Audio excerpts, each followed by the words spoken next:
जय हिंद बच्चों। आज हम 10th क्लास मैथमेटिक्स के इम्पोर्टेंट चैप्टर अरिथमेटिक प्रोग्रेशन की ओर है। हमने प्रीवियस पार्ट में बहुत सारे टॉपिक कवर किए हैं। उम्मीद है कि आप सभी देखे होंगे, और अगर नहीं देखा तो अभी देख लें उसको आप, क्योंकि सभी का एक ना कहीं डायरेक्ट और इनडायरेक्ट रूप से कोरिलेशन होता है। तो इस चैप्टर को आप समझने के लिए कुछ इंपॉर्टेंट फैक्ट हैं जिसको समझना जरूरी है। और एपी से क्वेश्चन पेपर में बोर्ड पेपर में निश्चित रूप से आते हैं। स्कूल के लेवल में तो आते ही आते हैं, बोर्ड में भी अधिक मार्क्स के आते हैं। So be careful about that, right. And चलिए, अरिथमेटिक प्रोग्रेशन। सबसे पहले मैं बता दूं अरिथमेटिक प्रोग्रेशन है क्या आखिरकार, राइट। एंड इसके लिए हमने लिखा क्या है कि a list of numbers in which each term is added, each term is obtained by adding। ध्यान देना, यह एक क्रम है, संख्याओं का एक लिस्ट समूह, जिसमें each term is obtained by adding a fixed number, please be careful, to its preceding term। पहले वाले टर्म में एक फिक्स्ड वैल्यू प्लस करते हैं, तब जो एक क्रम बनता है preceding term except the first term is called arithmetic progression। First term को छोड़ते हुए याद कर जाना है कि ये एक लिस्ट ऑफ नंबर्स हैं जो फर्स्ट नंबर के अलावा, पहली जो टर्म दे रखी है उसके अलावा same value plus plus plus करते जाएं तो आगे वाली next next next next number मिलेगी। उस क्रम को हम क्या बोलते हैं? Arithmetic progression. इसको एब्रीविएटेड फॉर्म में एपी भी लिखते हैं। क्या लिखते हैं? एपी। आंध्र प्रदेश मत समझ लेंगे इसको आप, एपी अरिथमेटिक प्रोग्रेशन। चलिए एग्जाम्पल के रूप में देखते हैं यहाँ पर क्या है अरिथमेटिक प्रोग्रेशन। सपोज किया फर्स्ट वैल्यू 2 ले ली, राइट है ना, 2। हमने क्या लिखा है डिफिनेशन में कि same number is added to its preceding number. इस टर्म के अलावा ध्यान देना, इसमें प्लस करो आप, 2 + 3 5, 5 + 3, इसमें हमने +3 किया है। फिर अगले में +3 करेंगे तो 8 मिलेगा, राइट है ना। +3 करेंगे तो 11 मिलेगा, +3 करेंगे तो 14 मिलेगा। इस तरह से सोन आगे भी जाएं तो एक लिस्ट ऑफ नंबर्स हम अपडेट करते हैं, दैट विल नोन एज, जाना क्या जाएगा? Arithmetic progression. उसको हम एपी के नाम से जानते हैं। सपोज एक और ले लेते हैं। सपोज क्या, 10 + 2 12 14 16 18 डॉट डॉट डॉट डॉट, यह भी एक एपी फॉर्म करेगा। ध्यान रखना है कि अगर हम सेम वैल्यू प्लस करते जाते हैं तो हमें क्या मिलता है? एक क्रम मिलता है, वह एक अरिथमेटिक प्रोग्रेशन होगा। एक और एग्जांपल ले लेते हैं हम।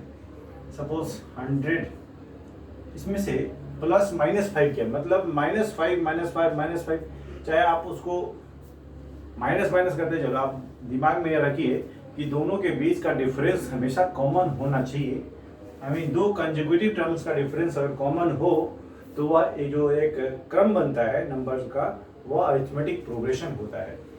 क्या कि 100 है, 100 95 90 85 डॉट डॉट, यह भी एक एपी बना। इसमें हमने क्या किया? 100 में हमने प्लस किया -5, राइट है ना।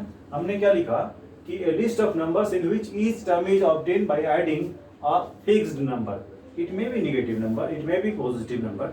प्लीज ध्यान रखने है, यहाँ पर हमने माइनस किया है लेकिन हम इसको प्लस के रूप में भी तो रिप्रेजेंट कर सकते हैं। इसलिए इसकी वैल्यू क्या होगी? -5 किया, -5 इस तरह से ये भी जो बनेगी वह भी एक एपी ही फॉर्म हो रही है। चलिए इस बात को आप समझ गए।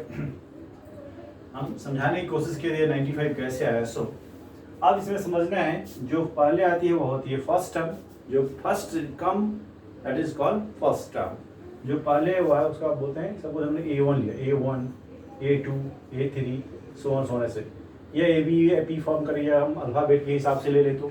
अच्छा, इसको आप एक बात और समझिए, ए ले लें, फर्स्ट को हमने ए टर्म ले लिया है, फर्स्ट टर्म इज ए, और अगर जो चीज़ फिक्स नंबर हम प्लस करते हैं दैट इज डी, तो ए प्लस डी हो जाएगी second term.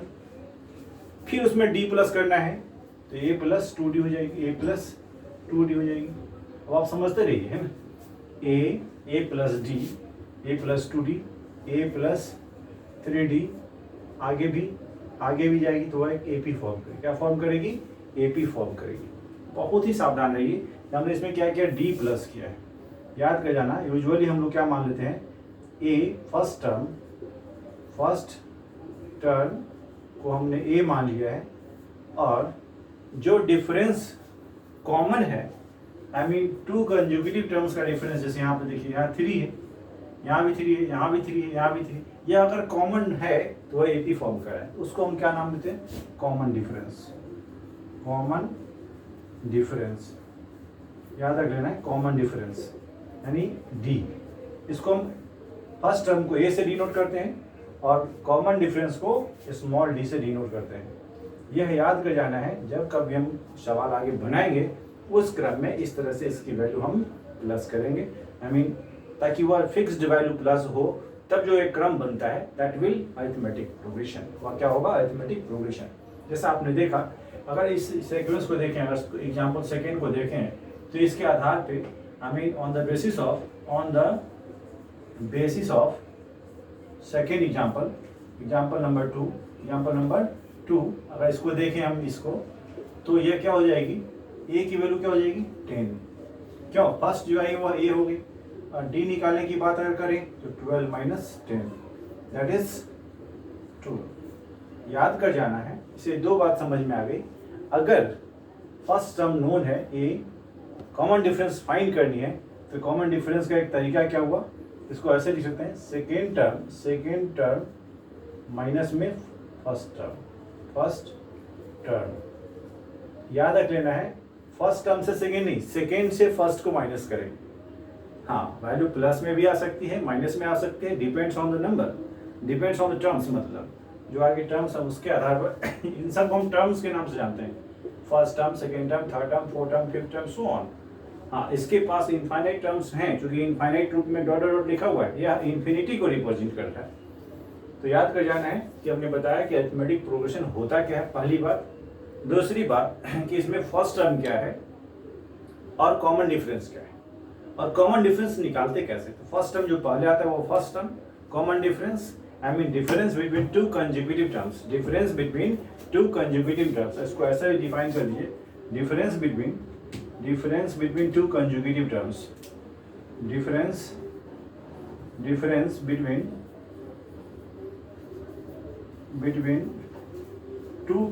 To conjugative terms.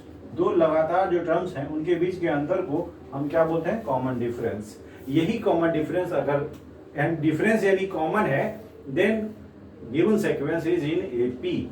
याद रख लेंगे, इतनी बात याद होगी आपको। पढ़ा था AP, arithmetic progression. Arithmetic progression में दो बात याद रखनी है। हमने बोला भी कि अगर टर्म्स देख रहे हैं कि इसके दो कंजुगेटिव टर्म्स, सपोज यहाँ पर देखिए, अरिथमेटिक प्रोग्रेशन दो तरह के होते हैं। एक होते हैं फाइनाइट, है ना, फाइनाइट एपी, और एक होता है इनफाइनाइट एपी। क्या मतलब हुआ कि अगर list of numbers, I mean numbers का जो क्रम है वह एक फाइनाइट हो, जैसे सपोज कि हमने 2 से लिया, 2, 4, 6, 8 नंबर ऑफ टर्म्स जो इसके 50 तक सपोज लिया, राइट है ना। इसमें आपने क्या देखा कि it has finite number of terms, I mean इसके पास जो टर्म्स हैं वह डिफिनिट हैं, that is called finite AP. यह क्या होता है? If and only if it has definite terms, I mean number of terms अगर फिक्स्ड हैं, that is called definite AP, I mean finite AP. याद रख लेना है। दूसरा, अगर इनफाइनाइट है, सपोज यहाँ 2 है, 4 है, 6 है, 8 है, डॉट डॉट डॉट डॉट, यहाँ कुछ नहीं है, यानी इसका मतलब यह इनफाइनाइट एपी। क्या है? Infinite AP. अब आप समझ सकते हैं कि नंबर ऑफ टर्म्स अगर फिक्स्ड हों, if it has fixed number of terms, अगर इसके पास हर फिक्स नंबर ऑफ टर्म्स है तो वह फाइनाइट एपी होंगी। अगर फिक्स नंबर ऑफ टर्म्स नहीं है, if it has no fixed number of terms, अगर इसके पास कोई फिक्स नंबर ऑफ टर्म्स नहीं होंगे तो वह इनफाइनाइट एपी होगी। इतनी बात तो समझ में आ गई। अब क्वेश्चन क्या आता है? पहला क्वेश्चन जरा हम देखें एक बार। क्वेश्चन आता है यहाँ पे कि क्वेश्चन नंबर 1 हम लेते हैं। Suppose write the next two two terms. Write the next two terms of the given AP. अभी आपने पढ़ा कि AP के नेक्स्ट निकालनी हो तो हम क्या करते हैं, प्रीसीडिंग नंबर में जो कॉमन डिफरेंस है दैट शुड बी एडेड, वह जोड़ दिया जाना चाहिए। तो ये पहली बात देखना है कि वो AP में है कि नहीं। सपोज यहाँ पर 4, 8, 12 डॉट डॉट दे रखा है, राइट है। अब आप समझ लीजिए यहाँ पे कि यह AP में पहला काम मुझे, मैं बार बार बोलता हूँ, मैथ्स एक ऐसा कंसेप्ट है जिसमें निश्चित रूप से मैथ्स का किसी भी चैप्टर में, किसी भी टॉपिक में, किसी भी सब्जेक्ट में what is given and what we have to find, जिनको ये समझ में आ गया निश्चित रूप से वह उसको आसानी से समझ पाएगा। यह अगर समझ में नहीं आता है, झूठ मूठ का कहे कि हाँ सर नो सर करते हैं, तो उनको ज़िंदगी में समझ नहीं आ सकता है। याद कर जाना है कि जिस तरह से डॉक्टर एक बीमारी को डायग्नोज कर लेता है कि हाँ इसको पर्टिकुलर प्रॉब्लम है, तो उसके सॉल्यूशन ढूंढ के आसानी से उसको दे सकता है। ऐसे तुक्का लगा रहा है कि हाँ यह भी हो सकता है, यह भी हो सकता है, तो ऐसे यूजुअली बच्चों में देखा जाता है कि बच्चे समझते नहीं है, उनको कुछ ट्राई मारते रहते हैं, गलत हो जाएगा। पहली बात क्या है, write the next two terms. तो काम मुझे क्या दिया हुआ है, गिवन AP। इसका मतलब जो गिवन सीक्वेंस है निश्चित रूप से AP में है और इसके नेक्स्ट टू टर्म्स निकालने हैं, राइट है। हमने दो बात नोटिस कर ली। अब भाई AP में है, नेक्स्ट टू टर्म्स निकाला, हमने डिफिनीशन में पढ़ा अभी कि वो नेक्स्ट टर्म कैसे निकलता है, प्रीसीडिंग नंबर में हमने कॉमन डिफरेंस को प्लस करना है। तो पहली बात हमने ढूंढना क्या है, क्लियर है ना, A is equal to 4, A की वैल्यू 4 है and D is equal to second term minus first term. हमने यह भी डिफिनीशन में बताया था कि सेकेंड टर्म से फर्स्ट टर्म को माइनस करते हैं, that is 8 minus 4 is equal to 4। यह बड़ा कोइंसिडेंट है कि दोनों A और D दोनों की वैल्यू सेम ही आई है। घबराने की बात नहीं, सेम आ सकती है। तो इस तरह से अगर नेक्स्ट निकालना हो तो इसमें हम क्या करेंगे, देखिए इसमें है, फिर नेक्स्ट करना है, first term, second term, third term, इसको हमने A1 ले लिया, A2 ले लिया, A3 ले लिया। इसी तरह से A4 होगा, A4 हम कैसे निकालेंगे, अब देखिए 12 प्लस में 4 दैट इज 16। ये तो आपको समझ में आ गया, राइट है। अच्छा, अब A5 कैसे निकालेंगे हम, 16 हो गई, 16 प्लस 4 दैट इज 20। आप देख रहे हो कि 16 प्लस में 4 दैट इज 20। हम ये जो तरीका कर रहे हैं कि प्रीसीडिंग नंबर में हम प्लस कर रहे हैं, लेकिन जैसे हम आगे बढ़ते हैं हमारे पास एक आइडिया आता है। आइडिया क्या हुआ, फार्मूला है, आप याद करेंगे। अगर इसी तरह से क्रम लिखा जाए, suppose A1, A2, A3 dot dot या AN तक है, नहीं ये इसके टर्म्स कितने AN तक हैं। तो AN लिखने के लिए अगर मुझे A और D पता हो जाए, अगर A भी नोन है और D भी नोन है, यह भी पता है मुझे, A और D पता है और इसके टर्म्स भी पता है, N नंबर ऑफ टर्म्स, यानी मुझे A, D और N अगर नोन है तो इसके नेक्स्ट nth वैल्यू क्या होंगी उसको फाइंड करने के लिए अगर हम प्लस करते जाए, हो सकता है चूंकि यहाँ 2 ही पूछा है, लेकिन अगर वक्त आए कहीं 50वां टर्म पूछ दे तो क्या 50 बार हम प्लस करेंगे, नो। उसके लिए एक आइडिया मैं बता रहा हूँ, ध्यान से सुनना। सपोज के इसको लिख दिया अपन, let A be the first term, let A be the first term and D be the common difference of an AP, किसी AP का यह फर्स्ट टर्म और कॉमन डिफरेंस है। ये फर्स्ट टर्म और D कॉमन डिफरेंस है। तो first term को क्या लिखेंगे हम, सपोज फर्स्ट टर्म को क्या लिखते हैं, A1 है, that is A। Second term क्या होगा, A plus D। Third term क्या होगा, A plus 2D। Fourth term क्या होगा, A प्लस 3D। इसी तरह से अगर लिखते जाएं आगे भी तो एक वैल्यू आएगी AN, क्या होगा, इसकी वैल्यू क्या लिख पाएंगे हम, राइट है ना। प्रॉब्लम यहाँ है कि इसको हम क्या लिख पाएंगे अगर इस तरह से लिखनी है। इसके थोड़ा रिलेशन को देखिए आप, अगर 4 है ना, आइडिया लगाओ आप, it can be written as A plus 4 minus 1 of D।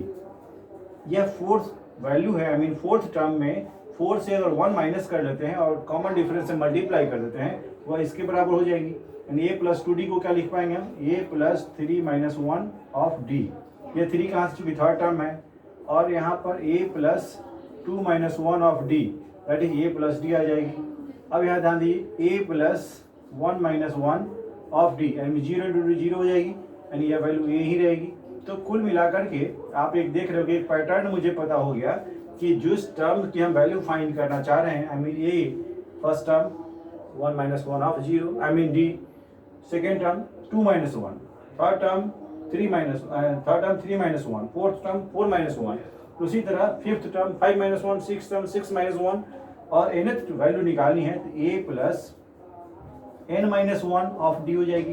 तो फाइनली हमारे पास एक आइडेंटिटी, एक फार्मूला बन गया कि अगर nth वैल्यू निकालनी है तो a plus n minus 1 of d, I mean a first term, n number of terms, d common difference होगा। तो इस तरह से हम nth वैल्यू को फाइंड कर सकते हैं। यानी चाहे 50 में निकालनी हो, 100 में निकालनी हो, लाख में निकालनी हो, I have no need to worry, मुझे कोई ज़रूरत नहीं है वरी होने की, आई मीन चिंतित होने की। There is no need to be worry, है ना। याद रख लेना कि इस तरह से हमने दो बताया, एक जस्ट एक आइडिया था कि हम प्लस करने से नेक्स्ट वाला मिलता है, लेकिन अगर हम बहुत नेक्स्ट पूछ रहे हों तो उस समय में प्रॉब्लम आ जाती। तो उसके लिए हमने एक आइडिया बताया कि जब मुझे a, d और n अगर नोन है तो यहाँ लिख देता हूँ मैं यहाँ पर, where a is equal to first term, आप समझ ही रहे हैं ये फर्स्ट टर्म है, n नंबर ऑफ टर्म्स हैं और d क्या है, कॉमन डिफरेंस है। a is equal to first term है, d is equal to common difference and n is equal to number of terms. तो कुल मिलाकर के एक आपके पास एक फार्मूला बन गया, an is equal to a plus n minus 1 into D. इस आधार पर हम कुछ क्वेश्चन देखते हैं कि which of the following list of numbers form an AP. अब देखिए ध्यान देकर सुनना है कि which of the following list of numbers form an AP, इसमें से कौन सा list of numbers, I mean हमने बोला था कि list of numbers is known as AP form होता है। कौन इसमें से, हमने 3 लिखे हैं, इसमें से कौन जो एपी फॉर्म होता है, जस्टिफाई योर आंसर, राइट है ना। जस्टिफाई मीन्स ये जानना चाहता है कि आखिरकार किस वजह से आप उसको एपी बोल रहे हैं, उस क्रम को एपी बोल रहे हैं। वेरी सिंपल, ध्यान दीजिए, मैंने बोला था कि हमें ढूंढना है। तो चलिए क्वेश्चन नंबर 1 को हम ले लेते हैं। देखिए फर्स्ट पार्ट है ना, सॉल्यूशन क्या है, फर्स्ट जो है यहाँ पर वी हैव ध्यान देना कि 11, 22, 33, 44 so on dot dot। यह एक क्रम of, I mean list of numbers given है, list of numbers is given 11, 22, 33, 44। इसको हम first term, I mean a1 या वो a1 हुई या वो a2, a3, a4। अब आप समझ लीजिए यहाँ पर a1, a2, a3, a4 हमने तो लिख दिया। d क्या बोलना चाहिए यहाँ पर, देखिए d1 is equal to d2। याद रखना d1 का मतलब डिफरेंस बिटवीन 2 कंसेक्यूटिव टर्म्स, जो फर्स्ट 2 के बीच डिफरेंस है वही last 2 second 2, I mean difference का हो जाए। यहाँ d1 लिखिए, d1 क्या हो जाएगा, इन दोनों के बीच का difference, I mean a2 minus में a1 is equal to 22 minus में 11 विच इज इक्वल टू 11 आया, राइट है ना। d2 देखो यहाँ पर, d2 is equal to a3 minus a2, a3 minus a2, I mean 33 minus में 22 दैट इज 11, यानी d3 देखो यहाँ पर, यानी a4 माइनस a3। अब ये ध्यान देना कि a4 माइनस में a3, इसमें से माइनस कीजिए 44 है, 44 माइनस में 33 विच इज इक्वल टू 11। आपने क्या नोटिस किया कि इसके बीच में जो डिफरेंस है, आई मीन d1 है ना, d1 is equal to d2 is equal to d3 is equal to 11, that is sufficient है ना। ये प्रूफ हमारे पास सफिशिएंट हुआ कि difference between 2 consecutive terms is always constant. 2 लगातार पदों के बीच का अंतर अगर फिक्स्ड हो, आई मीन कांस्टेंट हो, तो वह जो क्रम होता है वह एपी होता है। क्वेश्चन मेरा वही था, विच of the following list of numbers form an AP, इसमें से कौन जो है वह एपी फॉर्म करता है। अब आप देखिए यहाँ पर सभी के डिफरेंस क्या कहते हैं, कॉमन थे, आई मीन इनके बीच का जो अंतर था वही इनके बीच था, वही इनके बीच था।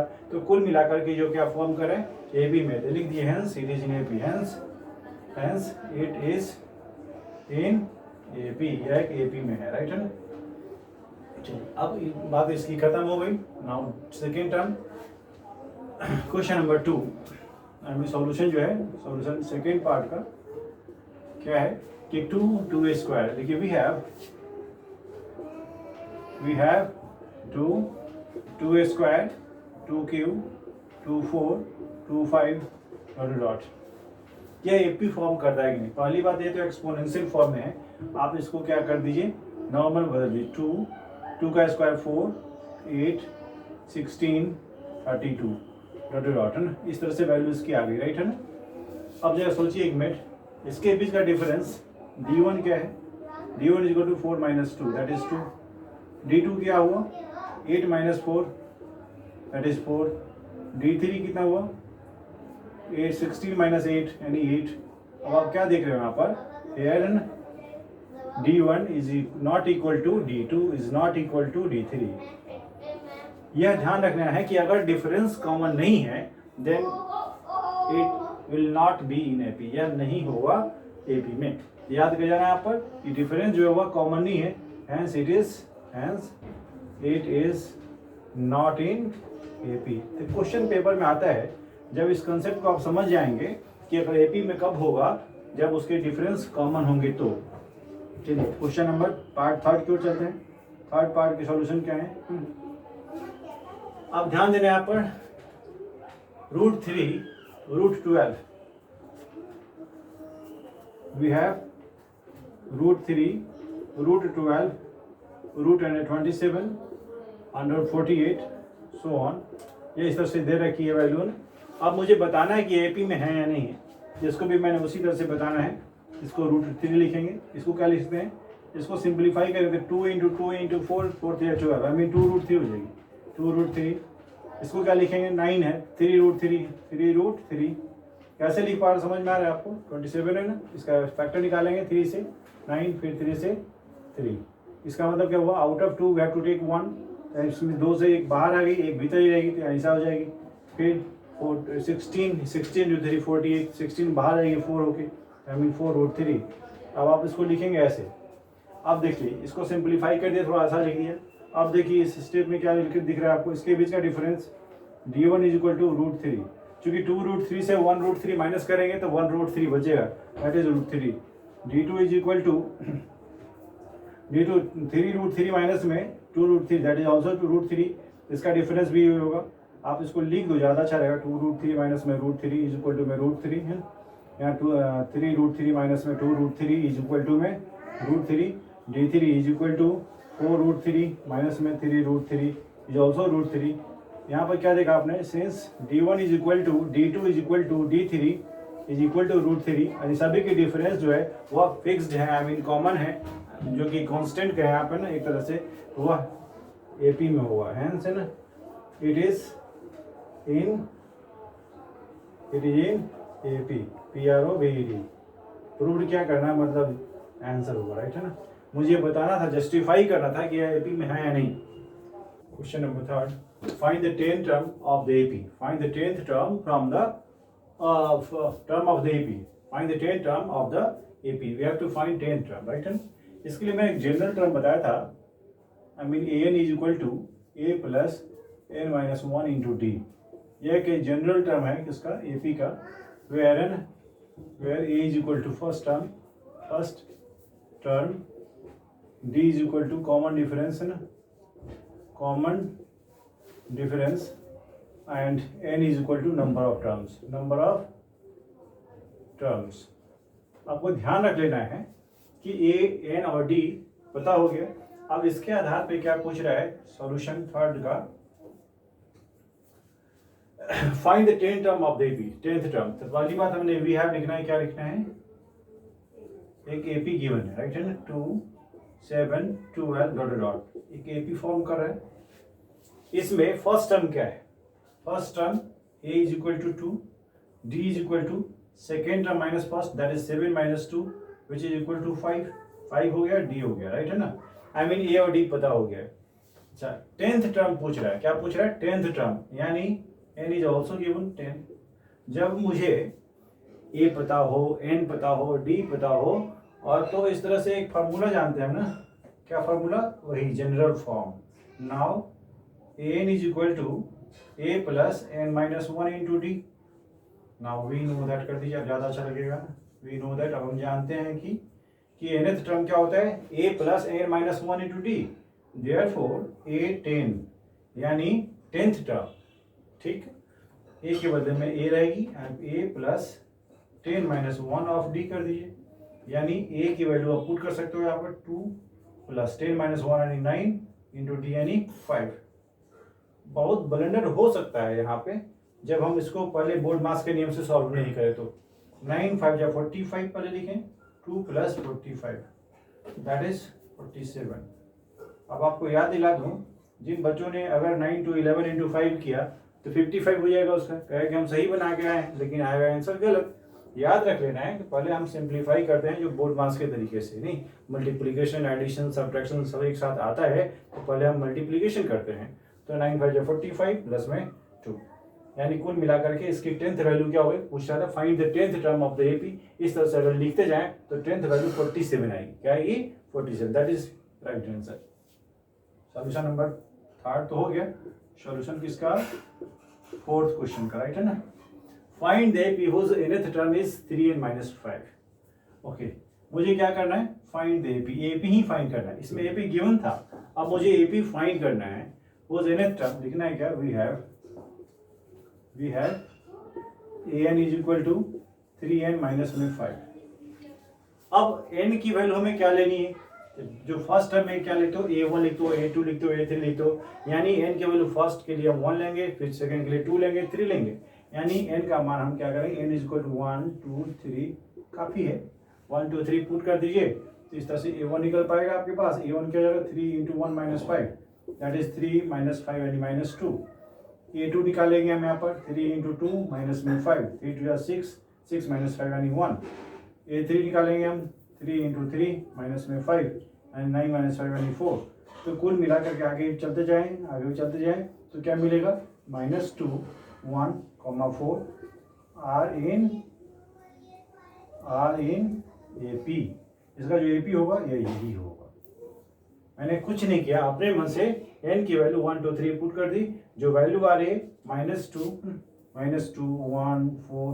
अब आप देखेंगे तो इसका डिफरेंस हमेशा कॉमन ही आएगा, एक ही होगा, आई मीन फिक्स होगा, निश्चित रूप से एपी फॉर्म करेगा। इस क्वेश्चन में ही करना था, find the AP, this is the required AP, लिखना है आपका आंसर हो जाएगा, राइट है ना। अब देखिए, अब question number 3 I mean 5th की ओर है, 4th भी हो गया, 5th सॉल्यूशन। 5th क्या है, find the 11th term from the end. ध्यान देना, find the 11th term from the end. पहली बात वी हैव क्या लिखा हुआ है, 10 7 4 डॉट डॉट माइनस 62। देखो इधर से अगर हम देखा जाए, इसको उलट के लिखें तो 10 में क्या किया, -3 किया, क्योंकि हम -3 प्लस कर रहे हैं इसमें, तो इधर से हम अगर -3 किया तो उधर से +3 करना पड़ेगा। अब देखें, एपी फ्रॉम द लास्ट करता हूँ, एपी फ्रॉम द लास्ट। समझना क्या है, 11th टर्म फाइंड करनी, मुझे पता होगा 11th टर्म फाइंड करनी है, ठीक है, but we should know A what is A and what is D. तो अगर इधर से शुरू करते हैं हम, तो ए की वैल्यू डी है, सॉरी ए की वैल्यू 10 है और डी की वैल्यू 7 माइनस 10 यानी -3 है।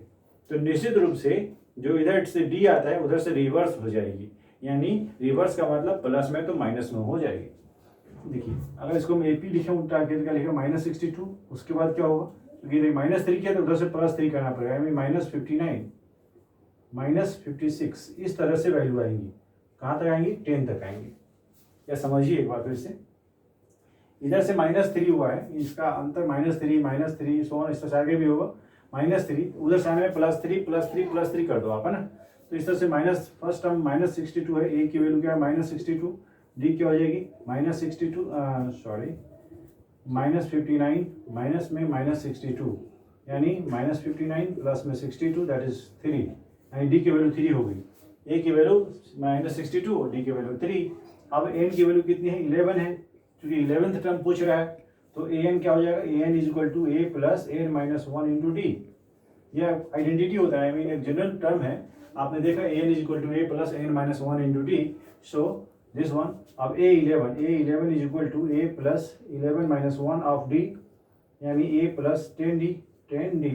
A की वैल्यू कितनी है -62 प्लस में 10 इंटू D कितनी है 3. यहाँ भी मल्टीप्लीकेशन करो पहले, -62 प्लस में 30, यानी वैल्यू क्या आ जाएगी -32. 32 will be the required 11th term of the given AP from the last. याद रख लेना कि अंतिम से इधर से शुरू करना है, AP को इधर से शुरू करने के लिए बोला इसने, और इधर से शुरू किया जाए तो 11वां टर्म क्या आएगा, that will be -32. It is your answer. Next क्या है, the 17th term of an AP exceeds its 10th term by 7. देखिए मैं से दो आइडिया बता दूं आपको. इसके लिए मैंने एक जनरल टर्म बताया था कि an is equal to a plus n minus 1 of d होता है.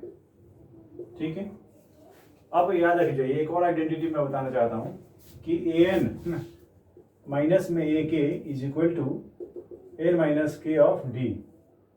यह कॉमन डिफरेंस निकालने का डायरेक्ट तरीका है. यह कॉमन डिफरेंस निकालने का डायरेक्ट तरीका है कि अगर nth टर्म से kth टर्म को माइनस करेंगे तो n और k की वैल्यू को माइनस करो और d से मल्टीप्लाई कर दो, वो दोनों उस डिफरेंस आपस में बराबर होंगे. यानी इसकी प्रोडक्ट याद कर जाना है आपको, इसकी प्रोडक्ट और ये इसका डिफरेंस दोनों बराबर होता है. मैंने क्या बोला, nth टर्म से kth टर्म के डिफरेंस को माइनस करेंगे, वह उसके n और k के डिफरेंस d के प्रोडक्ट के बराबर होगा. याद रखिएगा, इसी का यूज हम यहाँ करेंगे क्वेश्चन नंबर 6 में. सॉल्यूशन है ना, ध्यान दीजिए क्वेश्चन नंबर 6 में क्या बोला है. देखिए मैं बार बार बोलता हूँ व्हाट इज गिवन और what we have to find. We have क्या है, the 17th term of an AP exceeds its 10th term. 17th term क्या है, A17, इसके 10th टर्म से 17th term of an AP exceeds its 10th term by 7. इसके 10th term से 7 ज्यादा है. क्वेश्चन में यही गिवन है कि इसका 17th टर्म इसके 10th टर्म से 7 ज्यादा है. It's 17th term is it's 17th term exceeds its 10th term by 7. इसका 17th टर्म को A17 कर दिया, इसके 10th टर्म से 7 ज्यादा था, 10th टर्म में 7 प्लस कर दिया, राइट है ना. लेकिन इस चीज को हमने क्या करना है, इस रूप में लिखना है. कैसे, इसको ट्रांसपोज करता हूँ, A17 माइनस में A10 इज इक्वल टू में 7 हो जाएगी. समझने की बात है. A17 माइनस में, अब देखिए इसको क्या लिख पाएंगे हम, इसको लिख पाएंगे हम यहाँ क्या, n माइनस k 17 माइनस में 10 multiply by d is equal to में 7. क्यों, क्योंकि ये आइडेंटिटी हम यहाँ से ले रहे हैं. an minus a k is equal to n minus k of d, I mean 17 minus 10 multiply by d which is equal to 7d is equal to 7. देखो इसको हमने ये लिखा है, यह वैल्यू तो डायरेक्ट बची हुई थी वो लिख दिया मैंने, कोई कंफ्यूजन नहीं होना चाहिए. Therefore d is equal to क्या होगा यहाँ पर 7 अपॉन में 7 1. यह वैल्यू क्या आ गया यहाँ पर 1. आपका आंसर क्या हुआ यहाँ पर 1. पूछ रहा है क्या था, फाइंड द कॉमन डिफरेंस. तो बड़ा आसान है इस तरह क्वेश्चन को जस्ट सिंप्लीफाई करना कि डिफरेंस बिटवीन टू गिवन. ध्यान देना कि अगर nth टर्म और kth टर्म की वैल्यू गिवन है, उसका difference n minus k of d के बराबर होगा. आई मीन n और k की जो वैल्यू होगी उसके अंतर, यानी 17 है यहाँ पर n और k कितना 10, 17 minus 10 multiply by d which is equal to जो डिफरेंस था, ऐसा प्रूव कर दिया हमने, यानी आंसर आ जाएगा. ठीक है, राइट है ना. Now question number 7, I mean solution number 7. Solution 7 क्या है, determine AP whose third term. Determine AP, मुझे क्या फाइंड करना है, AP फाइंड करना है. Whose third term is 5. अब ध्यान देना यह गिवन है and 7th term is also 9. मुझे जो गिवन है उसको फाइंड करते हैं, सॉरी लिखते हैं, और जो फाइंड करना है उसको भी पता लगाते हैं. देखिए वी हैव क्या है, we have third term is 5, A3 is equal to में 5 and 7th term is 9, A7 is equal to 9. अब ध्यान रखना कि third term is 5 and 7th term is 9. इसको आप d निकालना तो सीधा इस पर पुट कर देते हैं, लेकिन d नहीं निकालना है, a भी निकालना है. तो इसको जस्ट एक सिंप्लीफाई कीजिए इस वाले फॉर्मूले से. कारण क्या है, इसको आप क्या लिख पाओगे, इसको लिख पाओगे a plus 2d is equal to 5. क्यों, क्योंकि a plus n minus 1 into d होता है. So a plus 2d is equal to 5. This one is first equation. And a plus 6d is equal to 9. This one is second equation. Now एक simplification का हमको आता है linear equation in two variable से, इसको हम subtract कर लें. We will get the value of d on subtracting, यहाँ डायरेक्ट लिखता हूँ मैं, on subtracting second from first, second from first we get, इससे हम सब्ट्रैक्ट करते हैं तो क्या मिलेगा मुझे ए प्लस कितना था 2d इज इक्वल टू में 5, a plus 6d is equal to में 9, माइनस माइनस माइनस, चूँकि सब्ट्रैक्ट में माइनस होता है, linear equation in two variables हमने पढ़ा है, इस केस में कैंसिल हुआ, -4d इज इक्वल टू -4, सो करके यहाँ पर d की वैल्यू क्या आ गई 1 आ गई। Putting the value of d either in first और सेकेंड, हमें d की वैल्यू फर्स्ट या सेकेंड में पुट करनी है। a plus 2d is equal to में 5, this one is first equation, a plus 2 into 1 is equal to में 5, a is equal to 5 minus 2 that is a is equal to 3। अब मुझे a भी 3 हो गया और d भी पता हो गया, पूछा क्या है a पूछा है, therefore a क्या होगा a is equal to third 3 d plus करते जाओ 3 प्लस में 1 4 4 1 5 5 1 6, इस तरह से AP फॉर्म होगा, ये आपका आंसर हो जाएगा। राइट, बहुत आसान है जबकि हम उसको समझ जाएं कि what is given and what we have to find. Right, चलिए क्वेश्चन नंबर 8 की ओर है, 7th भी कंप्लीट हुआ। क्वेश्चन नंबर 8 सॉल्यूशन ऑफ 8 है ना, सॉल्यूशन ऑफ 8th क्वेश्चन। समझना क्या है, an AP consist of 50 terms, यह अंडरस्टूड है कि एक एपी किसमें 50 पद हैं, इसका मतलब उसके total number of terms 50 given है, of which third term is 12। Very simple, देखिए वी हैव करके लिखे हैं यहाँ पर हम क्या गिवन है, a3 is equal to 12, third term is 12, ध्यान दीजिए a3 is equal to 12, I can written as a plus 2d is equal to a plus 2d is equal to में 12, यह एक फर्स्ट इक्वेशन हो गया एक तरह से, and the last term is 106। अब देखो को रिलेट करना है, last term there are 50 terms, कोई बोले कि 50 बच्चे हैं और 50वां बच्चा मैं हूँ, इसका मतलब मैं ही हूँ लास्ट वन, है ना। ध्यान समझना है कि लास्ट टर्म कितना है 106 है, और 50th टर्म जो है, चूंकि एपी में कितने टर्म्स हैं 50 हैं, it means a50 is equal to 106। Direct ना दे करके लास्ट टर्म दे रखा है, but there are total 50 terms in all, तो a प्लस क्या हो जाएगा, a plus 49d is equal to 106। जब आप बनाएंगे ना आपको खुद अंदाजा हो जाएगा, 50th टर्म यानी उसे come into d, simple, third term उसे come into d, a plus 1 minus करो, d से मल्टीप्लाई कर दो, सिंपल, जो टर्म पूछता है सो ये सेकेंड इक्वेशन हो जाएगा। अब इसको हम सॉल्व कर लेंगे तो a और d निकल जाएगा, तो पूछा गया find the 29th term, 12 and a plus 49d is equal to 106।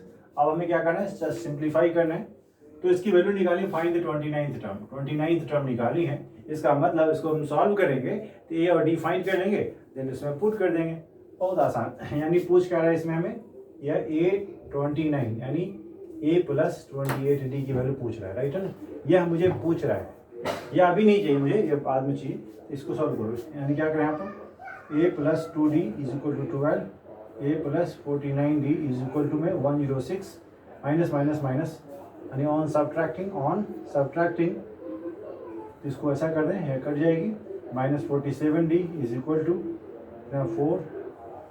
94 minus में कैंसिल हुआ, कैंसिल 2 हो जाएगी, d की वैल्यू क्या है यहाँ पर 2 आ गई, राइट है ना, d की वैल्यू 2 आ गई। अब पुट कर दो इसमें, a plus 2 into 2 is equal to 12, first वाले इक्वेशन में a is equal to 12 minus में 4, a is equal to 8, a की वैल्यू 8 आ गई। अब a 8 है और d की वैल्यू 2 है, तो 8 और देखिए अब हेंस क्या पूछ रहा है यहाँ पर, हेंस a29 यानी a प्लस 28d, यानी a का मतलब कितना, 8 प्लस 28 इंटू में 2, यानी 8 प्लस में 56 यानी 64 इज द राइट आंसर। यह 29th टर्म जो होगा वह 64 होगा। तो बहुत ही आसान है, जब हम उसके आइडेंटिटी को, इसके कंसेप्ट को आप समझ लेते हैं तो बहुत आसानी से सवाल बन जाता है। Question number 9, the eighth term of an AP is half of its second term. ध्यान दीजिए, मैं बार बार बोला what is given what we have to find. Eighth term, ये सॉल्यूशन है, eighth term I mean a8, देखो वी हैव क्या गिवन है, एथ टर्म एंड a8, एथ term of an AP is half of its second term, half of it's a2, half of its second term. It means क्या है, इसको क्या लिख पाएंगे हम, a प्लस में 7d is equal to half of a plus d। Simple, मैंने बोला था ना, a जो जनरल फॉर्म होता है इसका, an is equal to an is equal to a plus n minus one of d। इसका यूज हम बार बार कर रहे हैं, राइट है ना। तो इस तरह से याद रखिएगा a plus 7d is equal to this one, right है ना। अब इसको ऐसे मल्टीप्लाई कर दे 2a plus 7d, I mean 7d 14d, इसका लिखे हम अब 14d, 2a प्लस में 14d is equal to a plus में d। अब क्या करेंगे, ट्रांसपोज कर देते हैं हम यहाँ पर 2a प्लस में 14d माइनस a माइनस में d इज इक्वल टू 0, यानी a प्लस में 13d is equal to 0। Equation first, यह हुआ मेरा फर्स्ट इक्वेशन, राइट है ना। And 11th term exceeds its, अब एंड क्या दे रखा है, 11th term exceeds 1/3 of 4th term by 1,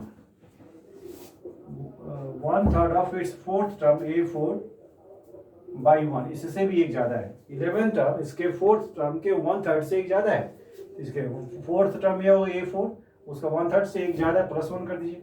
अब क्या करो, सॉल्व करो थोड़ा सा, वो क्या हो जाएगा, a प्लस में 10d is equal to a plus में यह हो जाएगा, इसकी वैल्यू कितनी 3d अपॉन में 3 प्लस में 1, ठीक है। इसको सिंप्लीफाई करना है, या तो आप इसको इधर ले आओ तो अभी सॉल्व करो अच्छा रहेगा ऐसे।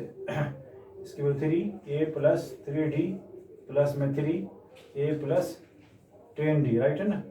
क्या होगा 3a प्लस 10d इज 10 नहीं 30d, 3a प्लस में 30d 30, जब हम क्रॉस मल्टीप्लाई करते तो 30 हो जाएगी, यहाँ पर 1 है, क्रॉस मल्टीप्लाई किया 30d हो जाएगी is equal to a plus 3d plus में 3, यानी माइनस कीजिए इसको, है ना। क्या हो यहाँ पर 3a प्लस में 30d माइनस a माइनस में 3d इज इक्वल टू 3, यानी 2a प्लस में 27d इज इक्वल टू में 3। Question second. अब उम्मीद करता हूँ कि इन दोनों इक्वेशन को सॉल्व करके आप, है ना, फर्स्ट इक्वेशन को देखिए और सेकेंड को देखिए, राइट है ना। इन दोनों को सॉल्व करके a और d निकालेंगे। अब उसका 15th टर्म पूछ रहा है, अब उसके बाद 15th टर्म इसको आप सॉल्व करो। इसको 2a क्या करेंगे, इसको मल्टीप्लाई बाई 2, तो 2 से मल्टीप्लाई करते क्या हो जाएगा यहाँ पे 2a प्लस में 26d इज इक्वल टू 0, यहाँ क्या हो जाएगा 2a plus 27d is equal to 3, minus minus minus ये कैंसिल हुआ, minus d is equal to minus 3 cancel, d की वैल्यू 3 आ गई, राइट है ना। d की वैल्यू 3 आ गई, आप किसी में पुट कर दीजिए आप यहाँ पर a plus 13d is equal to में 0, this one is first equation. तो क्या करेंगे a plus 13 into 3 is equal to 0, a plus 39 is equal to 0, a is equal to minus 39। यह मुझे a भी पता हो गया, a पता हो गया, d पता हो गया, but now we have to find 15th term. क्या फाइंड करना है, हेंस a15 यानी हेंस 15th टर्म निकालनी है। 15th टर्म को क्या लिखेंगे हम, a प्लस 14d, यानी a यानी माइनस 39 प्लस में 14 इंटू में 3, यानी क्या हो जाएगा माइनस 39 प्लस में 42, यानी प्लस में 3, इसकी वैल्यू आ गई आपको, a15 की वैल्यू क्या आ गई 3, दैट इज योर आंसर। ये आपका आंसर हुआ। बहुत ही आसान है, बहुत ही समझने की योग्य चीज़ है कि हमने इस दोनों कंसेप्ट से इस इक्वेशन को फाइंड किया, इसको और इसको। लीनियर इक्वेशन इन 2 वेरिएबल्स हमने सॉल्व किया, a पता किया और d पता किया। दोनों पता होने के बाद इसमें पुट कर जो मुझे फाइंड करना था, find 15th term, is simple, बहुत ही आसान है। नाउ क्वेश्चन नंबर 10 जो है, I mean solution number 10, sorry है ना, सॉल्यूशन नंबर 10। अब क्या है, which term of the AP, I mean AP is given, will be 132 more than its 54th term. Okay, अब पूछ रहा है कि इस गिवन AP का कौन सा टर्म इसके 54th टर्म से 132 ज्यादा हो। क्वेश्चन देखिए, मैं बार बार बोलता हूँ what is given and what we have to find. Which I mean AP is given, AP given है, इसका मतलब हमने लिखना है क्या, we have 3, this one is AP है ना, 3 15 27, ये 15 है, 15 27 39 डॉट डॉट, ये AP गिवन, राइट है ना। अब क्या बोला है, इस AP का, ये AP गिवन है, इसका मतलब क्या है, A पता हो गया 3, D पता होगा 15 माइनस में 3, दैट इज 12, राइट है ना। मुझे A और D पता हो गया, इस AP का कौन सा टर्म इसके 54th टर्म से 132 ज्यादा है।